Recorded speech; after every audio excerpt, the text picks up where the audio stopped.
Each year, people would travel to Jerusalem to celebrate the Passover, remembering how God led the people through the waters to freedom.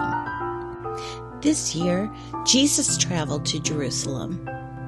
This wooden figure with the silver strap represents Jesus.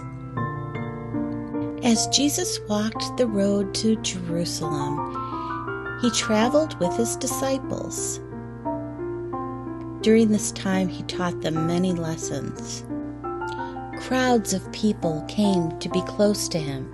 They wanted to hear him teach.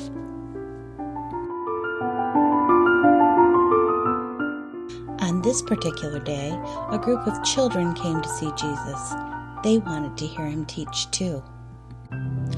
When the disciples saw this, they stood in front of Jesus and said, "Stop! No! Don't bother Jesus. He has important work to do." Then Jesus said, "Let the children come to me.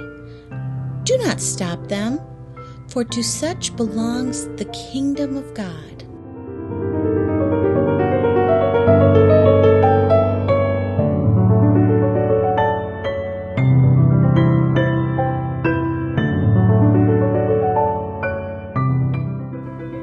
The end of the day was drawing near. It was time for the children to return home and for the disciples and Jesus to be on their way towards Jerusalem. The disciples asked on their walk, "Jesus, why spend so much time with the children?"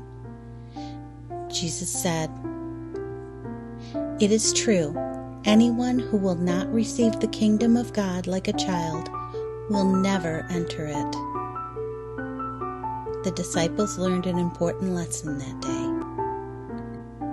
What do you think Jesus meant when he said to receive the kingdom of God like a child?